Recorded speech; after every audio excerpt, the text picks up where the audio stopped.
Nosotros vamos a hablar acerca de esta medida que habría tomado, esta decisión que habría tomado el Tribunal Constitucional con Andy Carrión, abogado penalista. Gracias por estar aquí en Primero Enlace.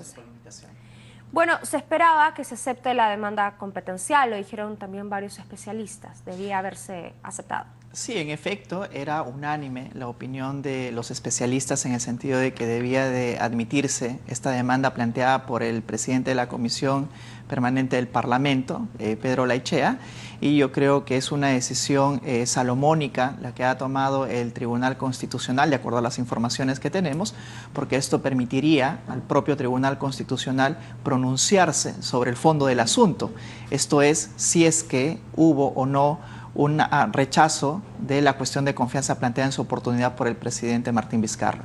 Bueno, doctor Carrión, le pedimos un minutito porque ese es un día bastante movido. También va a juramentar la nueva ministra de Desarrollo e Inclusión Social, Ariela Luna. Así que vamos a ir con esta información acerca de la nueva ministra en cualquier momento con la entrevista. Continuamos con la información sobre la demanda competencial. Se encuentra con nosotros el doctor Andy Carrión, que nos está dando ya su percepción con respecto a si se debía o no admitir este proceso competencial.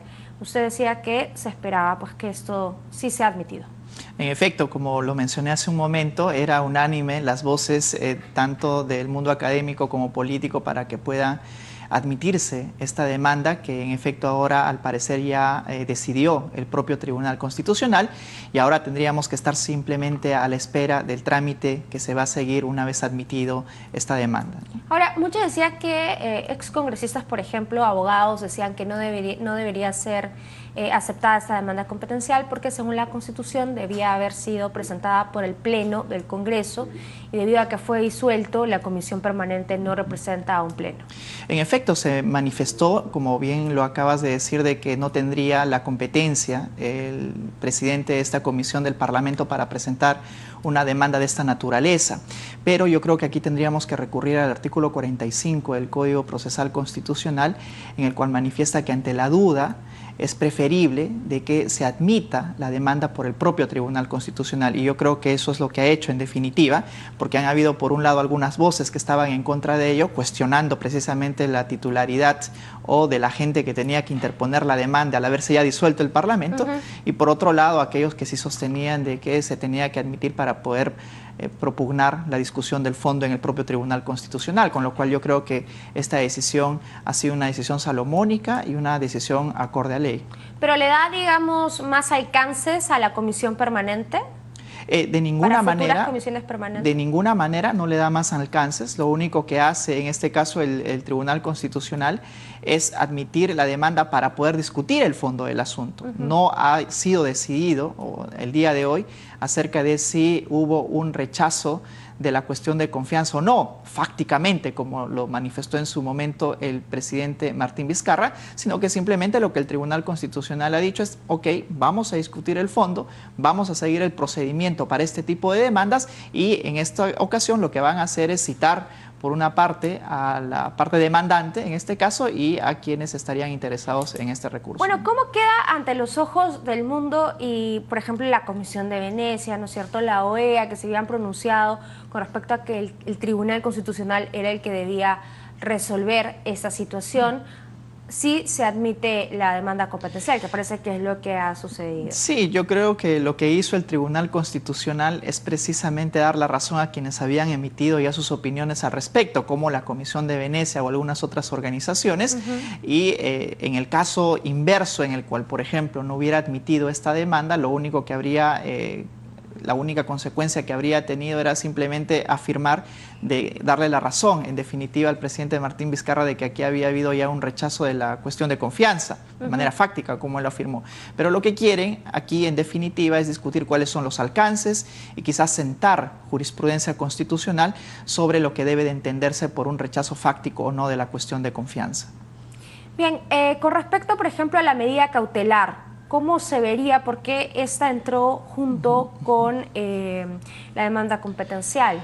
En principio, lo que tendría que hacer ahora el Tribunal Constitucional, y entiendo de que en unos minutos ya van a emitir su pronunciamiento, es también pronunciarse sobre la medida cautelar que interpuso en su momento el propio presidente de la Comisión, Pedro Olaechea, conjuntamente con la demanda competencial, lo cual implicaría, si es que se ampara esta medida cautelar, es de que se deje sin efecto la disolución del Congreso y que siga el trámite de la demanda competencial. Eso es en realidad lo que tendría que pronunciarse el día de hoy el Tribunal Constitucional, pero también cabría la otra posibilidad de que simplemente se pronuncie sobre la admisión de la competencia, de la demanda competencial, y que en su momento luego se pronuncie sobre la medida cautelar. Ya tenemos información confirmada.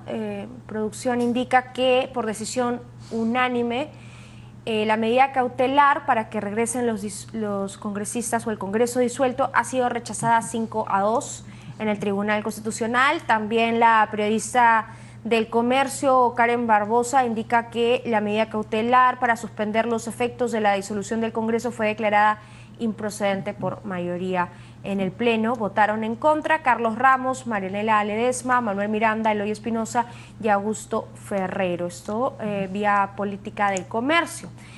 Al darse así, se podía dar esta decisión entonces de la medida cautelar ha sido improcedente, pero sí se ha aceptado el proceso competencial. Sí, y eso lo que implica es de que mientras tanto, mientras se pronuncie sobre el fondo del asunto, el Congreso ya no existe. De hecho, solamente tendría que seguir en funciones esta comisión permanente, y lo que hace el Tribunal Constitucional en este caso simplemente es dejar sin efecto esta medida cautelar y que sigue el trámite correspondiente para ver el fondo del asunto, ¿no? Esto daría un panorama, por ejemplo, de entenderse que no necesariamente el Tribunal Constitucional le va a dar la razón a Pedro Olaechea en su pedido. No necesariamente, porque recordemos que la medida cautelar es una medida que se toma de manera temporal, sujeto a ver la cuestión de fondo.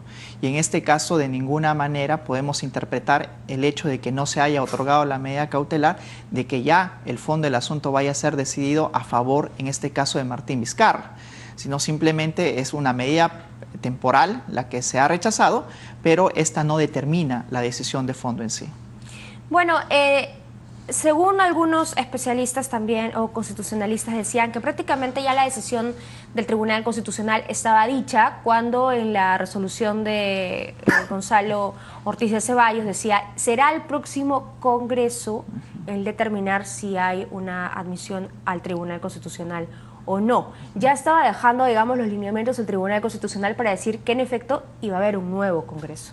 Puede entenderse de esa manera, de que hay indicios que apuntan a que no van a amparar el recurso interpuesto por Pedro Olaechea, pero yo creo que aquí habría que ser un poco cautos y esperar la decisión de fondo del propio Tribunal Constitucional, porque el hecho o no de admitir la incorporación de un nuevo miembro en el Tribunal Constitucional es una cuestión que el Tribunal Constitucional lo ha definido como administrativa, y hay que ver, porque en la cuestión de fondo ya se va a ver una cuestión estrictamente constitucional acerca de los límites de las demandas competenciales, ¿no? Bueno, si hubieran aceptado esta medida cautelar, me imagino también hubiera causado un revuelo significativo en la población. Naturalmente, hubieran dejado sin efecto de manera temporal la decisión de Martín Vizcarra de disolver el Congreso. Tendría que volver a funcionar el Congreso hasta que se decida esta demanda competencial, con lo cual ya los propios plazos para la próxima elección del Congreso tendrían que verse dilatados, y generaría una suerte de distorsión de la decisión que en su momento ha tomado el presidente Martín Vizcarra, con todas las consecuencias políticas y electorales que ello generaría, ¿no? Bueno, hablemos de los plazos. Tiene 30 días para responder el Ejecutivo a la decisión tomada del Tribunal Constitucional. Exactamente, esos son los plazos que están establecidos, y luego lo que tendría que hacer el Tribunal Constitucional es llamar a una audiencia en la que se van a exponer los motivos tanto a favor como en contra, para que finalmente tome la decisión el Tribunal Constitucional, una audiencia pública, naturalmente. Bueno, y mientras tanto, mientras esto ocurre, la demanda competencial, ¿qué pasa con la comisión permanente, ¿no? Continúa en sus labores. Usted ha indicado que los alcances no van a verse aumentados. Exactamente, continúan con sus labores normales la comisión permanente hasta que se pueda elegir al próximo Congreso. Y inclusive, si es que hay algunos que integran la comisión permanente y que se están viendo en algún tipo de investigaciones, por ejemplo, como el caso de Luciana León, tendrían que esperar hasta que sea el próximo Congreso quien decida la situación jurídica de los miembros de la comisión permanente. ¿Y qué pasa en este tiempo, doctor, hasta que se decida, hasta que el próximo Congreso decida lo que ocurriría con Luciana León? Bueno, durante este transcurso, y hablando ya en términos procesales penales, puede seguir la investigación en contra de Luciana León y de estos miembros de la municipalidad, de esta organización criminal de la Municipalidad de La Victoria, lo que implica de que el propio Poder Judicial, como ya lo hemos visto, pueda también incautar bienes o seguir una línea de investigación respecto a Luciana León. El hecho de que ella conforme la comisión permanente no implica de que aquí tenga que, digamos, trabarse o dejarse sin investigar los hechos respecto a Luciana León. Pueden seguir su curso, pero no pueden tomarse ningún tipo de medidas contra ella, porque recordemos que ella todavía tiene la inmunidad parlamentaria al ser miembro de la comisión, pero paralelamente pueden seguir dándose los actos de investigación que el propio Ministerio Público, como lo hemos visto, ya lo están realizando y efectivizando respecto a Luciana León. Pero no pasaría nada hasta que el Congreso de la República... No podría pedirse, por ejemplo, una prisión preventiva, no podría darse algún otro tipo de medida real contra ella en la medida en la que esta inmunidad lo impide.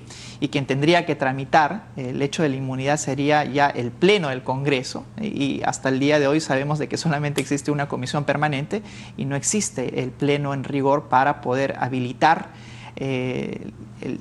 solicitar la pérdida de inmunidad por parte de Luciana León, ¿no? Doctor, muchas gracias por haber venido aquí a Primero de las 12. Vamos a escuchar en cualquier momento ya la decisión del Tribunal Constitucional en esta conferencia. Pero ahora tenemos que ir hasta el Congreso de la República.